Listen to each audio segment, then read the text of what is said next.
오늘 소개해드릴 애니메이션은 바로 네모바지 스폰지밥 캐릭터들의 성격 및 기본적인 설정을 비롯해 몇몇 에피소드의 줄거리와 연출을 아예 통째로 베낀 부분도 있는 疯狂小糖 크레이지 캔디입니다. 중국의 윈싱 애니메이션 회사에서 처음 제작되었으며 2013년부터 중국에서 방영을 이어간 크레이지 캔디는 현재 시즌 1부터 6까지 제작사 유튜브 채널에 업로드되어 있는데요. 오마주나 패러디 같은 작품이 전혀 아니며 말 그대로 표절에 불과합니다. 심지어 이러한 사실은 스폰지밥을 좋아하는 중국인들까지 정확히 인지하고 있을 정도인데요. 따라서 오늘은 이 크레이지 캔디가 얼마나 스폰지밥과 유사한지 자세히 살펴보려고 합니다.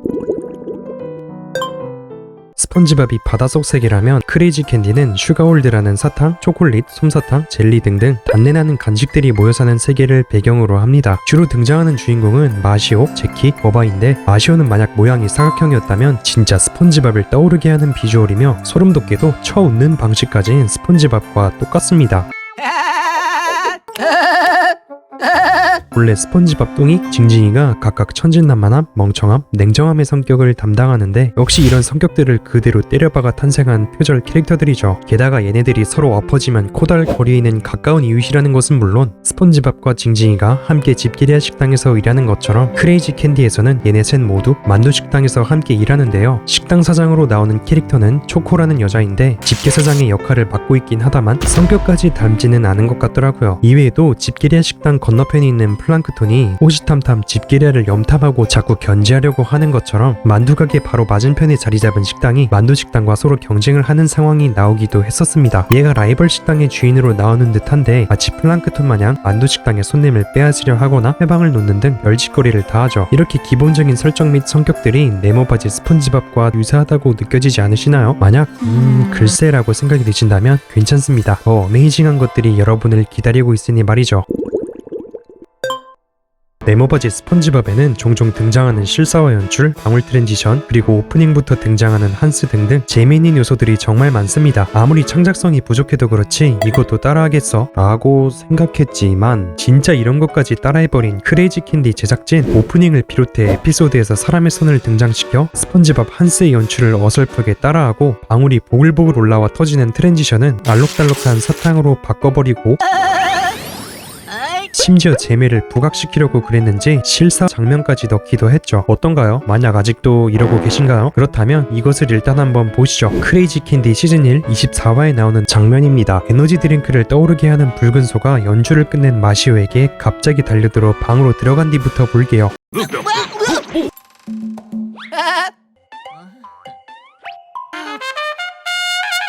이거 진짜 굉장히 익숙한 장면 아닌가요? 그 이유는 바로 네모바지 스폰지밥 시즌 2 괴짜 악단편에 나왔던 장면을 카피했기 때문이죠. 문 빼꼼 열어서 얼굴만 보이다가 이후 악기에 목이 끼어 우스꽝스러운 몰골을 하고 있는 것까지 그대로 나타나는 게 빼박 표절 같은데요. 그러나 아직 보여드릴 게 더 남아있습니다. 여기서 끝이 아닙니다.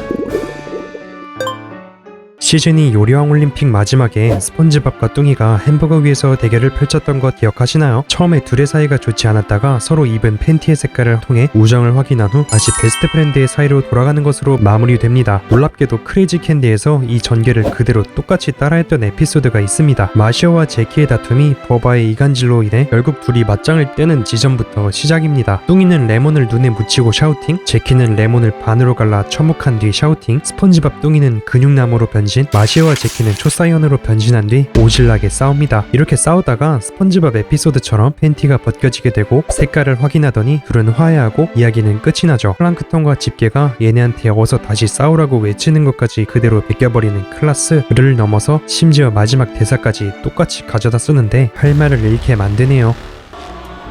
You know, these were white when I bought them. Well, when I bought these pants, they were white.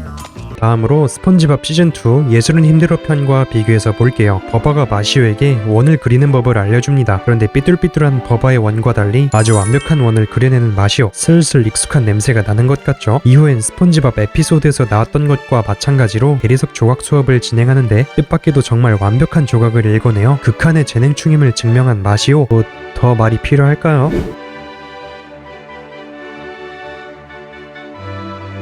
아무튼 이렇게 부분적으로 베낀 장면뿐만 아니라 이번엔 에피소드의 절반 이상을 통째로 베껴서 아주 날로 먹고 편했던 장면은 무엇이었을까요? 제가 중국 동영상 플랫폼인 빌리빌리에 검색을 하여 자료를 찾아본 결과 일단 5개의 스폰지밥 에피소드가 크게 표절된 것을 알 수 있었는데요. 첫 번째, 시즌3 캠핑은 즐거워. 징징이를 두들겨 패버렸던 끔찍한 혼종 바다곰이 나온 에피소드죠. 크레이지 캔디에서 바다곰의 역할로는 중국 신화 속 니안이라는 동물로 대체되어 등장합니다. 바다곰 따위는 존재하지 않는다며 스폰지밥과 뚱이의 충고를 흘려듣고 바다곰이 싫어하는 행동들을 하면서 나댔던 징징이는 결국 참교육을 당했었는데 버바 역시 니안의 존재를 부정하고 니안의 주의를 끄는 짓거리를 하며 깝치다가 결국 코앞까지 찾아온 니안에게 흠씬 얻어 터지기만 하였죠. 얼마나 양심이 없으면 스토리라인을 그대로 따라할까요? 두 번째, 종이에 홀린 징징이. 필요 없다던 껌종이를 스폰지밥에게 준 징징이가 나중에는 오히려 자기의 전 재산을 몽땅 갖다 바쳐서 종이를 도로 되찾는 이야기였죠. 그렇다면 크레이지 캔디 시즌 1 2화와 함께 살펴봅시다. 버바에게서 받은 뽁뽁이를 가지고 노는 장면부터 시작해 막판에 이 뽁뽁이를 다시 가져오려고 자신의 기구를 비롯해 집 한 채를 통째로 친구에게 줘버립니다. 결과는 어땠나요? 정작 자기가 가지고 노려니 재미도 없던 쓰레기에 불과하였죠. 에피소드의 마무리도 아주 깔끔한 표절로 연결됐었네요.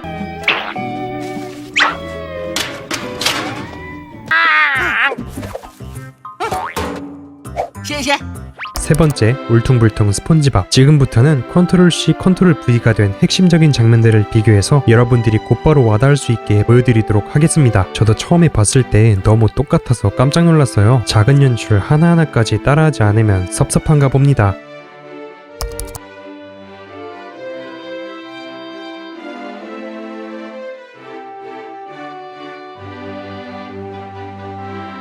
Bikini Bottom! 惊讶的、重要的秘密呢？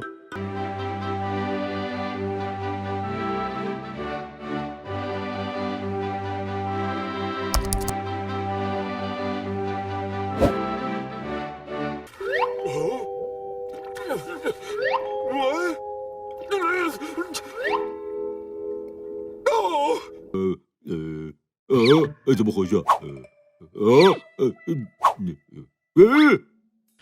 怎么会这样？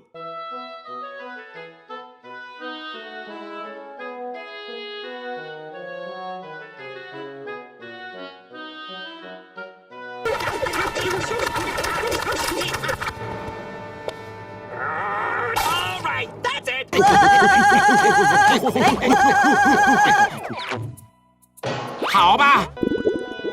오늘 이렇게 현지 중국인들도 네모바지 스폰지밥의 표절작이라고 인정하는 크레이지 캔디에 대한 영상을 보셨는데요. 중국 애니메이션 제작사가 다른 나라의 유명한 작품들을 표절해 결국 소송으로 이어지게 된 사례가 있었고, 혹시나 니켈로디언도 크레이지 캔디에 대해 소송을 걸었던 적이 있었는지 조사해봤지만 특별히 법적 분쟁으로까지 불거진 적은 없었던 것으로 파악됩니다. 오늘 제가 준비한 영상은 여기까지이며 시청해주셔서 감사하고 저는 다음에 새로운 영상으로 다시 돌아올게요.